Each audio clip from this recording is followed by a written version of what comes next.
आज सीधै 15औं श्लोकमा प्रवेश गरौँ।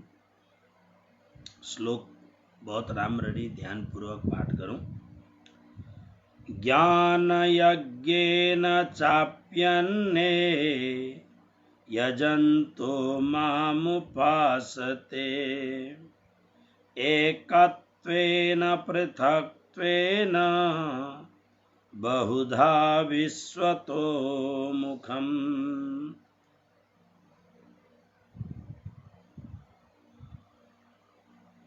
विगत श्लोकहरूमा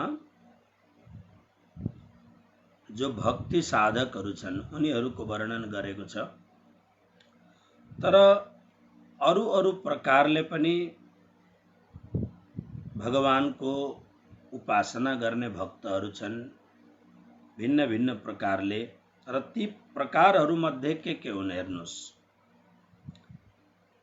ज्ञान यज्ञेन च अपि अन्ये यजन्तः माम उपासते एकत्वेन पृथक्त्वेन बहुधा विश्वतो मुखम्। च अपि अन्ये, अन्य माने अरू साधकहरू। 13 र 14 श्लोकमा बताइएका अनन्य जो भक्ति साधकहरू छन् उनीहरू भन्दा पृथक अलग साधकहरू ज्ञान यज्ञेन, ज्ञान यज्ञको द्वारा एकत्वेन, एक भावले, एक भावको अर्थ हुन्छ अभेद भावले। एकपल्ट साधारण अर्थ गरेर पुरा गरौँ। माम मलाई, यजन्तः उपासना गर्दै, पूजन गर्दै गर्दै, उपासते मेरो उपासना गर्दछन्।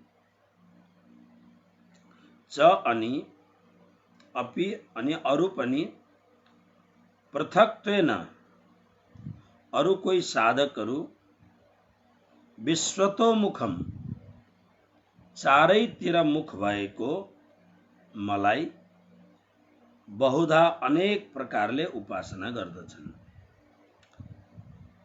मतलब के हो अलिकति यसलाई ध्यान दिएर हेरौँ। केही साधकहरू जो ज्ञान यज्ञका साधकहरू छन्, ज्ञान यज्ञका साधकहरूले के भन्छन्? सर्वम खलु इदम ब्रह्म, यो सारा विश्व ब्रह्माण्ड ब्रह्ममय छ, परमात्माबाट अलग केही पनि छैन। अभेद भावले सबैतिर परमात्माकै सत्ता छ, परमात्माकै अलौकिक भाव छ, यसदेखि अतिरिक्त केही पनि छैन। ज्ञान यज्ञ, हामीले पहिलेका अध्यायहरूमा भिन्न भिन्न प्रकारका यज्ञहरूको वर्णन सुनिसकेको छौँ। जो ज्ञान योगीहरू जो छन् अथवा जसले, हेर्नुहोस्, भक्ति योगमा र ज्ञान योगमा फरक के छ?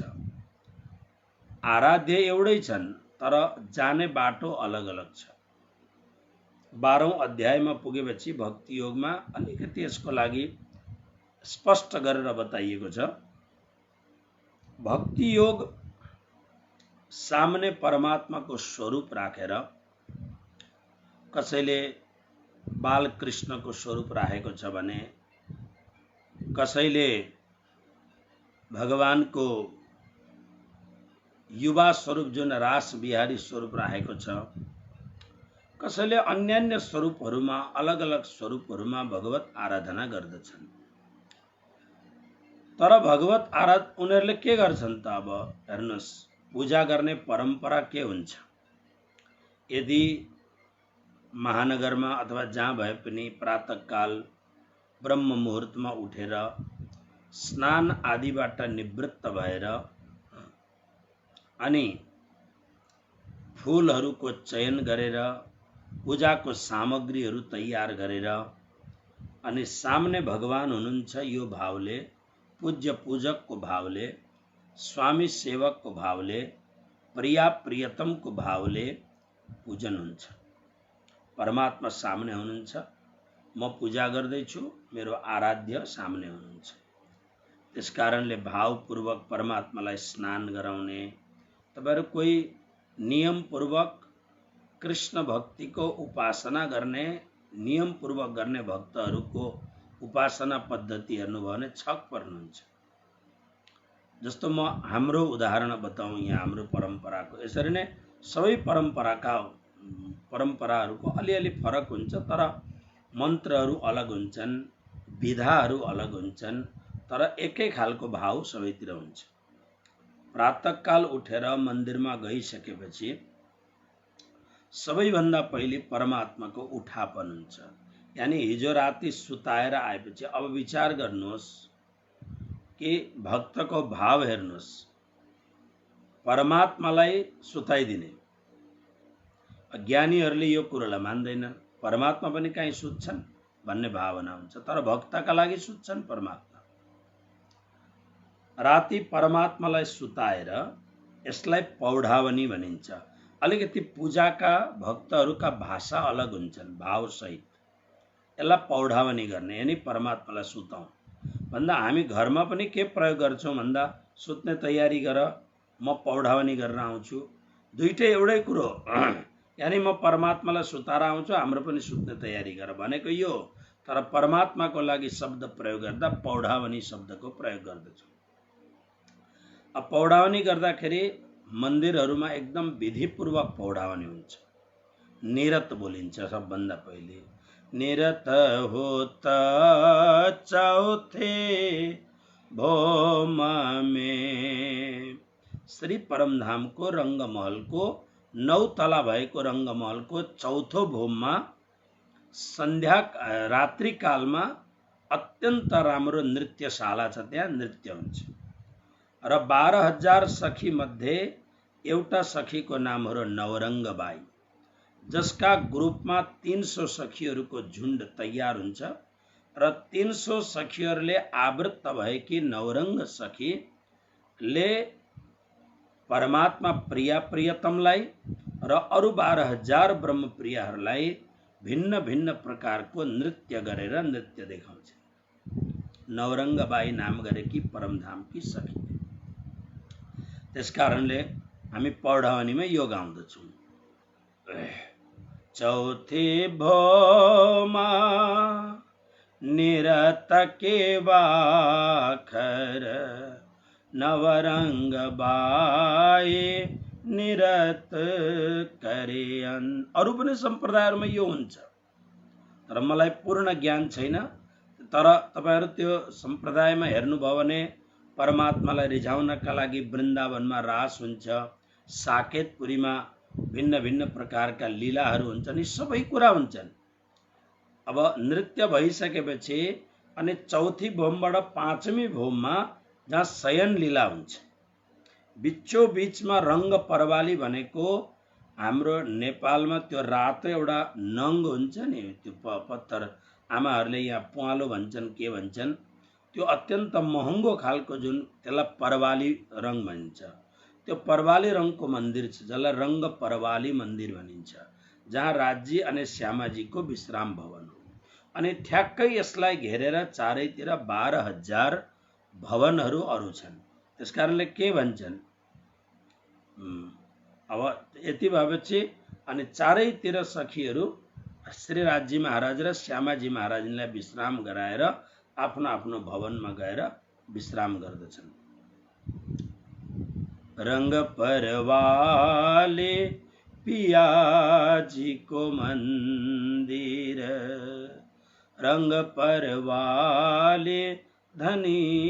अब शयन गराएपछि अब प्रातःकाल हामी यहाँ छौँ, त्यसकारणले उठेर स्नान गरेर शुद्ध राम्रो वस्त्र लगाएर चन्दन बन्दन लगाएर अनि परमात्मालाई उठाउन गइन्छ। अनि यसो घण्टी बजाएर अनि वैष्णव परम्परामा 3 पल्ट ताली बजाउने, यानी बालकृष्णलाई बिस्तारो उठाइँदैछ र उठाएर अब तपाईँ उठ्नुहोस्, प्रातःकाल भयो, जागहुँ ब्रजराज लाल लाली नभ छाई, पूर्व दिशा उदय अरुण सखियाँ सबे ठाडी शरण। पक्षीहरू चहचहाट गर्न थालेका छन्, अब उठ्नुहोस् भनेर श्री कृष्णलाई उठायो। उठाएपछि अब सुरु हुन्छ प्रक्रिया। हेर्नुहोस्, एक एक जसरी संस्कृतका मन्त्र हुन्छन् त्यसरी नै हिन्दी का मन्त्रहरू छन्, हिन्दीका यी शब्दहरू पदावलीहरू छन्। आवजी वाला मारे घेरा आवजी वाला, रैन कि उनिदी भनेर दन्त धावन गराउने यानि ब्रसहरू गराउने खालको प्रक्रियाहरू, पछि स्नान गराउने प्रक्रिया हुन्छ। गङ्गे च यमुने चैव गोदावरी सरस्वती भने झैँ मारा बालाजी चलो जमुना जल झिलिए, स्नान गरायो। स्नान गराएपछि अब यहाँ गराउँदाखेरि ऋतुको हिसाबले कुन कस्तो खालको जल उपयुक्त हुन्छ त्यो जल तयार गर्ने, चन्दन तयार हुन्छ। स्नान गराएपछि चन्दन लगाइदिने, चन्दन लगाएपछि अनि मालाहरू तयार गरेको हुन्छ, माला लगाउने, फूल चढाउने, अनि आरती तयार भएको हुन्छ। अनि भव्य रूपले परमात्माको आरती गर्ने। बिहानको आरती अलग हुन्छ, दिउँसोको आरती अलग हुन्छ, सन्ध्याको आरती अलग हुन्छ, रातिको आरती अलग हुन्छ। यसरी अलग अलग आरतीमा परमात्माकै स्वरूपको वर्णन गरेको हुन्छ। आरती पछि परिक्रमा हुन्छ। यानि कानि च पापानि जन्मान्तर कृतानि च तानि सर्वाणि नश्यन्तु प्रदक्षिणा पदे पदे परमात्माको परिक्रमा भयो। जो हाम्रोमा हर प्रकारको, जस्तो आज शनिबार भयो भने मूल स्वरूप किशोर किशोरी, निरखी सखी सच्चिदानन्द जोरी, भौम तलेकी इत्यादि भनेर परिक्रमा आजको 7 दिनको 7 वटा अलग अलग बारका परिक्रमा हुन्छन्। जस्तो भोलि जुगल स्वरूप रूप छवि छाजे इत्यादि। अनि अब भोग लगाउनु पर्यो। भोग लगाउँदाखेरि जति पनि धेरैभन्दा धेरै सामग्री भेटिन्छ भोग लगाउने। ओके, प्राय नेपालमा अब गरिब किसानहरूको घरमा धेरै कुरो हुँदैन, त्यसकारणले अलिकति घिउ हालेर आटा भुटेर त्यसलाई सुखडी वास्तवमा गुजराती मिठाईको नाम हो, तर हाम्रो अब कोही नेपालीहरू यहाँ आएर बसे होलान् गुजरातमा, त्यसकारणले त्यही भुटेको आटालाई चिनी हालेर घिउ हालेर चटक्क बोतलमा हालेर राख्यो, साह्रै मिठो हुन्छ। अनि त्यसलाई 2 चम्ची त्यो हाल्यो, फ्रुटहरू के भेला गर्ने त्यो हुन्छ, घरमा दुध दही के हुन्छ माखन मिश्री त्यो पनि लगाएर अनि जे भेटिन्छ त्यो भोग लगायो प्रभुलाई, र अत्यन्त प्रेमपूर्वक भोग लगाइन्छ। बिहानको भोग अलग हुन्छ। तिजी भौमकी जो पडसाल ठौर बडे दरबाजे विशाल, 9 बजे भोग लगाउँदा आओ जी मन मोहन प्यारे सुख सब अंग दीजे। फेरि 12 बजे भोग लगाउँदाखेरि सैया खेती का वन में जावे, साक पान मेवा सब ल्यावे। दोपहरको भोग, फेरि सन्ध्याका भोगहरू थुप्रो भोगहरू छन् चयन गरेर गर्ने। राति फेरि पौडाउने गर्दाखेरि दुध, तातो दुध, अलिकति केसर हालेर, बदामहरूको धुलो पनि हालेर, चिनी हालेर चटक्क राम्रो परमात्मालाई दुध पिलाएर अनि सुताइदिने। यसरी अलग अलग प्रक्रिया हुन्छ। अब हेर्नुहोस् यहाँ के हुन्छ भन्दाखेरि परमात्मा अलग हुनुहुन्छ, आराध्य अलग हुनुहुन्छ, आराधक अलग छ, आराधना गर्ने परम्परा अलग छ। तर ज्ञानीले के मान्छ भन्दाखेरि ज्ञानीले ध्यान गर्दछ। ध्यान गरेर ज्ञानीले एउटै कुरो मान्दछ कि अहम ब्रह्मास्मि, म ब्रह्म स्वरूप हुँ, ब्रह्मबाट म अलग्गै छुइनँ, ब्रह्माकार वृत्ति भएको छु, म अहम ब्रह्म। अनि अब अहम ब्रह्मास्मि भएको भएपछि भोग कसलाई लगाउने? भोग फेरि ज्ञानीले के भन्छ, सारा विराट जसको एउटा अंश मात्र हो। अब 10 अध्याय आउन आँट्यो। 10 अध्यायको अन्तिम श्लोकमा के भन्नुहुन्छ कृष्ण, अथवा बहुनैतेन किं ज्ञातेन तवार्जुन विष्टभ्यामिदं कृत्स्न मेकां सेन स्थितो जगत। यो सारा विश्व ब्रह्माण्ड, अनन्त कोटि ब्रह्माण्ड त कृष्णको कन्हैयाको एउटा अंश मात्र हो भने त्यो परमात्मालाई यो भोग लगाउनु उनीहरूको अलगै प्रकार हुन्छ। के भोग लगाउनु? केरामा जसले मिठोपन हाल्यो, उखुमा जसले मिठोपन हाल्यो, सेउ जसले तयार गरे, एप्पल जसले बनाउँदछ, यी कुराहरू जसले गर्दछ उसलाई के भोग लगाउने? बोटमा जसले फूल फुलायो, यति राम्रो चमेली, चम्पा, जोई, मोगरा, गुलाब, भिन्न भिन्न प्रकारका गुलाब जसले तयार गरे, उसलाई एउटा फूल चुडेर ल्याएर के चढाउने? उसलाई यसलाई अभेद भाव भनिन्छ। मतलब अभेद भावको अर्थ कसलाई चढाउने? किनभने सृष्टिको कण कणमा ऊ नै छ। एउटा सानो भन्दा सानो, आँखाले बल्ल बल्ल देखिने एउटा सानो कण जमिनमा हालेपछि भोलि त्यही गुलाब भएर फक्रिन्छ, त्यही भोलि चम्पा, जुई, मोगरा आदि भएर फक्रिन्छ। त्यो कसले गर्यो? त्यो उसैले त गरेको। त्यसकारणले सृष्टिका हर कण कणमा ऊ विराजमान छ। त्यसकारणले के भोग लगाउनु, कसलाई भोग लगाउनु, कसको आरती गर्नु, त्यसकारणले उनीहरूको भाव के हुन्छ? ज्ञानीको भाव भन्दाखेरि उनीहरू यो भावले जस्तो सूर्य जुन प्रकाशित भएर परम चारैतिर घुमिरहन्छन्, यही हो उनीहरूको लागि आरती। उनीहरूको भाव अलग टाइपको भाव छ। यसै कारणले यसलाई अभेद भाव भनिन्छ, जसलाई यहाँनिर एकत्वेन भन्न भनेको छ। एकत्वेनको अर्थ हो अभेद भावले, कुनै पनि प्रकारको भेद छैन। ध्यान राख्नुहोस्, भक्त भेद राख्दछ। के भेद राख्दछ भने म उसको दास हुँ, अहम कृष्णस्य दास, अथवा त म कृष्णको सखा हूँ, सखेति मत्वा प्रसवम इत्यादि। म भगवान को मित्र हूँ, अथवा भगवान की म प्रेयसी हूँ। तुम दुल्हा मैं दुल्हन और न जानो बात, म कृष्ण की प्रेयसी हूँ। आज पनि धेरै मान्छे, तपाईहरुलाई हाँस पनि उठ्दो होला, किनभने अब बल्ल सुरु हुँदैछ। नभएदेखि नेपालमा, हाम्रो नेपालमा मैले बार बार यो भनेको छु, भक्तिको अवतरण कम भएको छ। नेपालमा बडा ठुलठुला महात्माहरू भए, जो इने गिने महात्माहरू भए, जो सडानन्द महात्माहरू हुनुभयो, अरू दिलदासहरू हुनुभयो। तर यी महात्माहरूको जुन फिलोसफी छ, यी महात्माहरूको फिलोसफी क्लियर त छैन। नभए पनि के छ भने वेदान्तले अनुप्राणित छ, यानी अभेद भावले अनुप्राणित छ, बुझन भावले। किन भक्तिका जति पनि आचार्य भए सबै भारतमा प्रगट भए, अनि त्यसमा पनि धेरै जसो दक्षिण भारतमा प्रगट भए। रामानुजाचार्य, श्रीमद् वल्लभाचार्य, माधवाचार्य इत्यादिहरू भए। अनि भक्ति सम्प्रदाय नेपालमा पुग्न निकै गाह्रो भयो। किन गाह्रो भयो होला भनेर अलिकति एनालाइसिस गरेर हेर्दाखेरि यसको एउटा बहुत ठुलो कारण हुन सक्छ। हजुरहरूले रिसर्च गर्नुस्। तर अहिले मलाई दिमागमा झट्ट के आउँदछ भने विगत धेरै वर्षदेखि, जसो 207 या 10 वर्ष कति शाहवंशीय राजाहरूले राज्य गरे। त्यो भन्दा पहिले साना साना पृथ्वीनारायण शाहले जब नेपालको एकीकरण उहाँले गर्नुभयो, त्यो एकीकरण गर्नुभन्दा पहिले साना साना रजौटाहरू थिए। अब यी सबै रजौटाहरूको जुन सामन्तहरू के भनिन्छ त्यसलाई, यिनीहरूको राम्ररी तपाईँ अध्ययन गर्नुहोस्। अध्ययन गर्दाखेरि प्राय प्राय कोही पनि राजाहरू भक्त छैनन्। अध्यात्ममा उनीहरूलाई विश्वास छ, पूजा पाठमा विश्वास छ।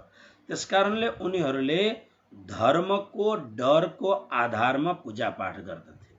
त्यसकारणले प्रत्येक मुखियाहरू भए, साना साना सामन्तहरू भए, रजौटाहरू भए, अथवा अलिकति ठुला राजाहरू भए, उनीहरूले एक एकवटा पण्डित पालेको हुन्थ्यो। आज पनि त नेपालमा तपाईहरु हेर्नुहोस्, हाम्रो पुरोहित त फलानु हुनुहुन्छ, हाम्रो पुरोहित बा फलानु हुनुहुन्छ भन्ने आज पनि छ नि परम्परा, होइन?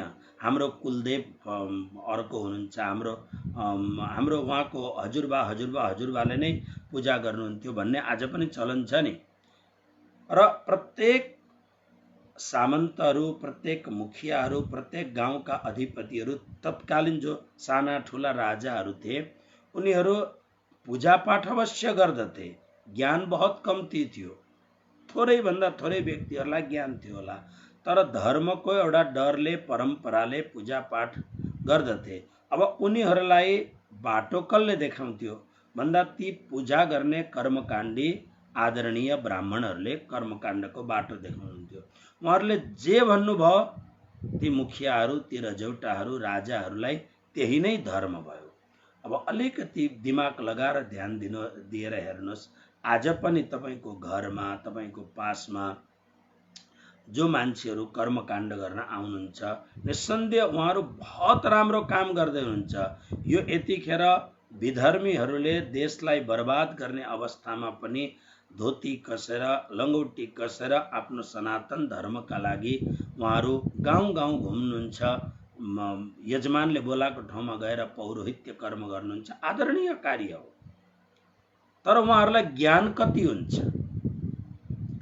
प्राय प्राय यदि तपाईँ संस्कृत जान्नुहुन्छ भने राम्ररी ध्यान दिएर सुन्नुहोला। 100मा 79 जनाले सबै मन्त्रहरू अशुद्ध बोल्नुहुन्छ।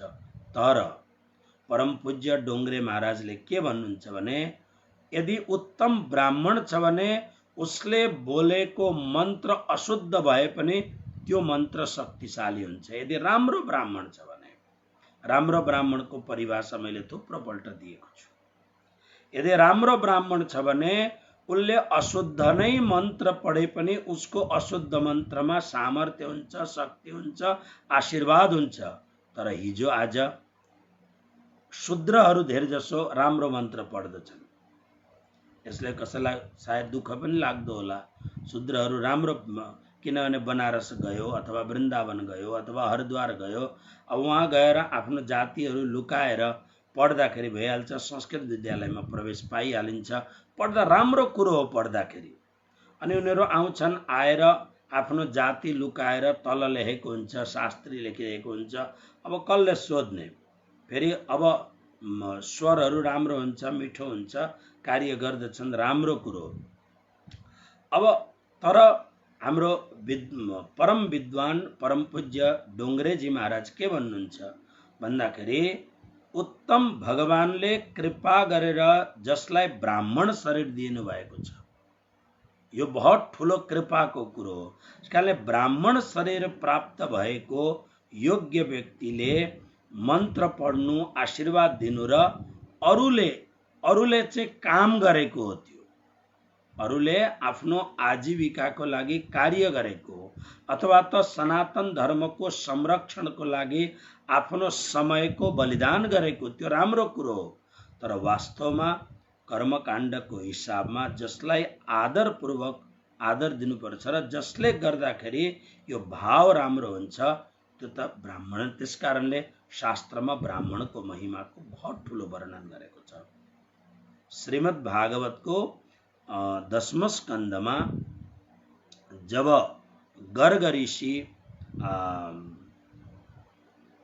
नन्द बाबाको घरमा वसुदेवद्वारा प्रेरित भएर जानुहुन्छ, जाँदाखेरि के भन्नुहुन्छ भन्दाखेरि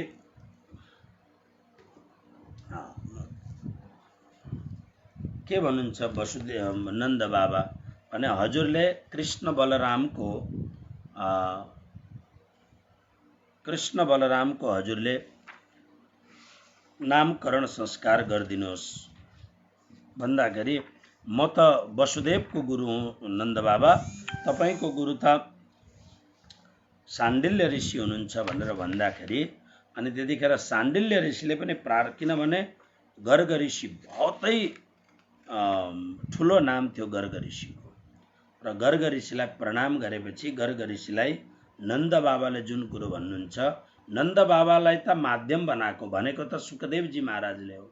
संसारको सबभन्दा ठुलो ज्ञानी व्यक्ति, सबभन्दा ठुलो विद्वान व्यक्ति, संसारमा सनातन धर्मको स्क्रिप्चर्सलाई जसले जीवित राख्यो त्यस्ता व्यास ऋषिको परम पुत्र उहाँले के भन्नुहुन्छ, त्वं हि ब्रह्मविदां श्रेष्ठः संस्कारान् कर्तुमर्हसि बालयो रनयोर नृणाम जन्मना ब्राह्मणो गुरु। म हिन्दीको अर्थ तपाईहरुलाई सुनाइदिन्छु, ध्यान दिएर सुन्नुहोस्। यो हो 10वां स्कन्धको 8 अध्यायको श्लोक नंबर 6। आप ब्रह्मवेत्ताओं में श्रेष्ठ हैं। नन्द बाबा द्वारा यो श्लोक भनाइएको हो र गर्ग ऋषिको आदरमा, सम्मानमा, सत्कारमा नन्द बाबा भन्दै हुनुहुन्छ, आप ब्रह्मवेत्ताओं में श्रेष्ठ हैं।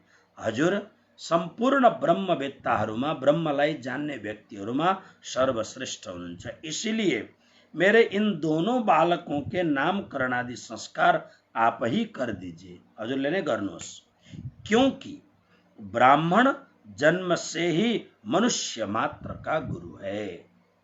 यो शास्त्रको भनाइ छ।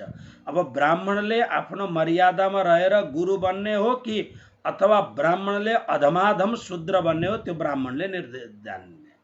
किनभने मैले बार बार यो कुरो भनेको छु, जुन ब्राह्मणले मासु खान्छ त्यो ब्राह्मण चाण्डाल भन्दा पनि गए गुज्रेको ब्राह्मण हुन्छ। कुनै पनि सुँगुरको खाओस् कि बाख्राको खाओस्, मासु एउटै हो। त्यसकारणले जुन ब्राह्मणले मासु खान्छ त्यो चाण्डाल भन्दा पनि अधम हुन्छ ब्राह्मण। जुन ब्राह्मणले रक्सी पिउँछ त्यो शूद्रभन्दा पनि गए गुज्रेको हुन्छ। जुन ब्राह्मणले तम्बाकु खान्छ त्यो दान लिने अधिकार त्यो ब्राह्मणले गुमाएको हुन्छ। त्यसकारणले अब परम्पराबाट जसलाई पुजे पनि यदि तपाईहरूको परम्परामा यस्ता ब्राह्मण छन् भने उनीहरूलाई सम्झाउने गुरुदेवले हामीलाई यो आज्ञा दिनुभएको छ, या त तिमीहरू शूद्र नभएदेखि पुज्न छोड्छौ भनेर भनिदिँदा हुन्छ। र जो सुयोग्य व्यक्तिहरू छन्, जो परम कृष्ण भक्त हुन्छ, परम शाकाहारी हुन्छ, उनीहरूलाई पुज्नु। उनीहरूले अशुद्धै मन्त्र पढे पनि त्यो सर्वश्रेष्ठ मन्त्र हुन्छ। हेर्नुहोस्, क्योंकि ब्राह्मण जन्म से ही मनुष्य मात्र का गुरु है। यो धेरैवटा कुराहरूमा यी कुराहरू लेखेका छन्, जो मलाई अहिले दिमागमा उपस्थित भयो। यो कुरा हजुरहरूलाई मैले भने।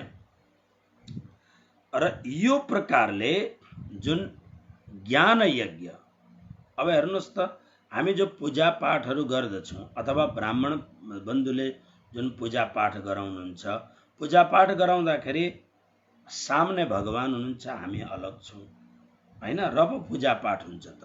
तर एउटा ज्ञानी व्यक्तिले के मान्दछ भन्दाखेरि सर्वम खलु इदम ब्रह्म, इस सृष्टिको कण कण परमात्मा स्वरूप हुनुहुन्छ। कसको पूजा गर्ने? त्यसकारणले उनीहरू के गर्छन्? ध्यानको माध्यम लिएर ध्यानबाट आफ्नो हस्तीलाई या आफ्नो अस्तित्वलाई परमात्मामा विलीन गर्न चाहन्छन्। मेडिटेसनको अर्थै यही हो, ध्यानको अर्थै यही हो। बिस्तारो बिस्तारो यम नियम आसन प्राणायाम प्रत्याहार धारणाबाट धारणालाई सिद्ध गरेर अनि ध्यान गरेर समाधि। समाधिको अर्थ के हो भने उर्दूमा एउटा शब्द छ, मिटा दे अपनी हस्ती को अगर कुछ मर्तबा चाहे कि दाने खाक में मिलकर गुले गुलजार होता है। समाधि शब्दको अर्थ हो आफ्नो अस्तित्वलाई मिटाएर ब्रह्माकार वृत्ति हुनुको नाम हो समाधि। सम ब्रह्माकार वृत्तिमा त्यसकारणले यहाँ भगवान श्री कृष्ण भन्नुहुन्छ, ज्ञान योगीहरू एकत्व न अभेद भावले मेरो पूजन गर्दै उपासना गर्दछन्। उनीहरूको पूजन गर्ने ढङ्ग अलगै छ। उनीहरूलाई फूल चाहिँदैन, सामग्री चाहिँदैन, उनीहरू आत्मभावले पूजा गर्दछन्। एउटा। अब अरूले के गर्दछन् भने विश्वतोमुखम। विश्वतोमुखम शब्दको अर्थ हो चारैतिर मुख भएको, चारैतिर मुख भएको। तपाई अब हामी 11 अध्यायमा पुग्न आँटेको छौँ। एकाध महिना लाग्छ कि लाग्दैन थाहा छैन, तर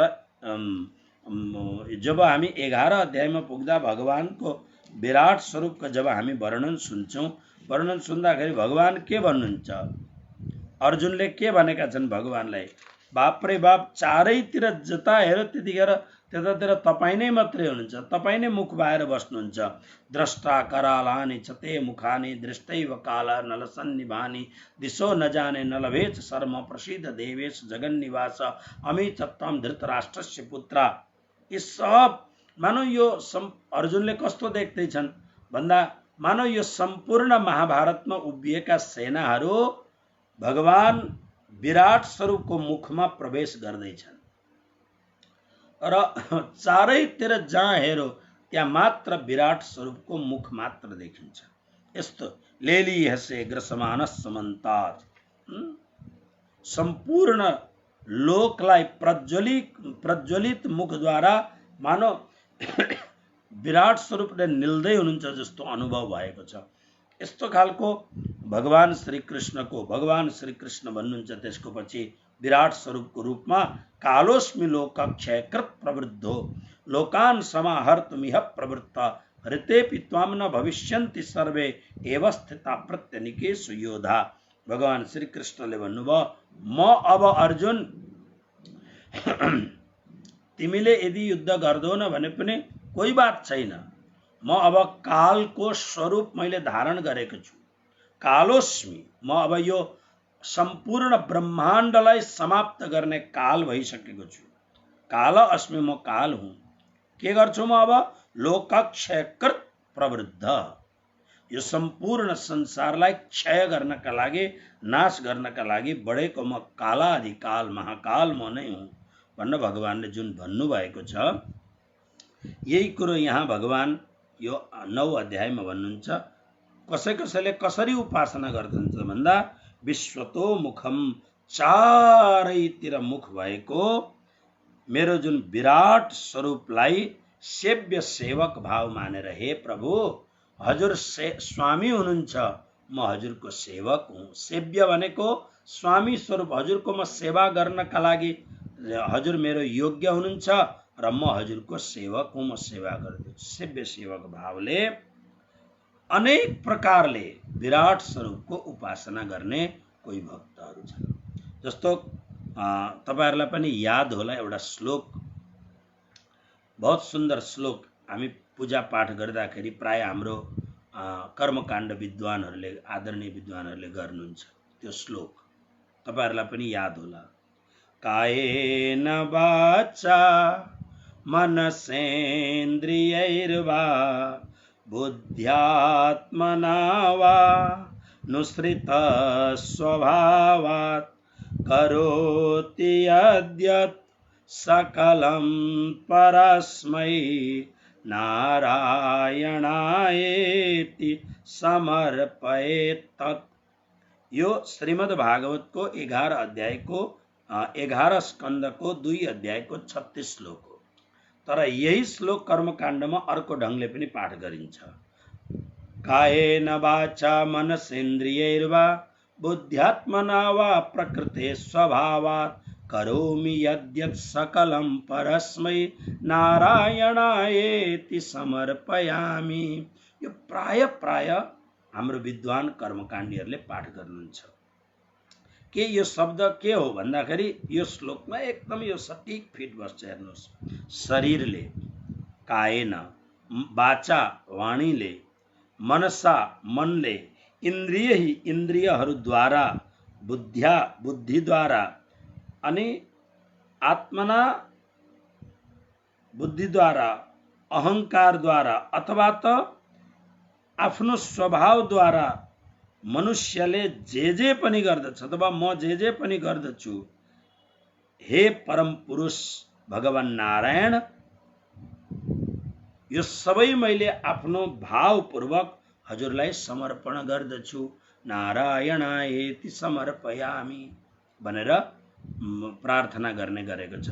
मूल कुरो के हो भन्दाखेरि यो सबै हजुरकै सेवा हो भनेर मानसिक भावले, जसरी शिव पूजामा पनि बहुत मिठो श्लोक छ। कुन छ हेर्नुहोस्, संचार पदयो प्रदक्षिण विधि स्तोत्राणि सर्वागिरो यद्यत् कर्म करोमि तत्तदखिलं शम्भो तवाराधनम। जस्तो भगवान शिवको मानसिक रत्नै कल्पित इत्यादि जुन श्लोकहरू छन्, यी सब श्लोकहरूमा यति मीठा भावहरू छन्। हे शम्भो, मेरो हिँड्नु, मेरो घुम्नु यो सबै हजुरको परिक्रमा हो। मेरा सम्पूर्ण शब्दहरू हजुरका लागि प्रार्थना स्तोत्र हो। म जे कर्म गर्दछु त्यो सबै हजुरको आराधना हो। मैले त्यो बार श्लोक सुनाउँछु नि हजुरहरूलाई। अहम निर्विकल्पो निराकार रूपो विभुर्व्याप्य सर्वत्र सर्वेन्द्रियाणि सदा मे समत्वं न मुक्तिर्न बन्धस् चिदानंद रूप शिवोहम शिवोहम। भगवान शिवको मानसिक पूजा इत्यादिमा खूब गजबका वर्णनहरू छन्। त यो खालको भाव हो। एउटा भक्तको भावलाई 13 र 14 श्लोकमा श्री कृष्णले प्रतिपादन गर्नुभयो भने अरू भक्तहरूले यसरी उपासना गर्दछन्। अर्को पनि हेरौँ कसरी उपासना गर्दछन्। 16, 17, 18 लाई सँगै पढौँ। श्लोकमा एकदम ध्यान दिएर हेर्नुहोस्। अहम क्रतुरहम यज्ञः स्वदाहमहमौषधम् मन्त्रोऽहमहमेवाज्य महमग्निरहं हुतम्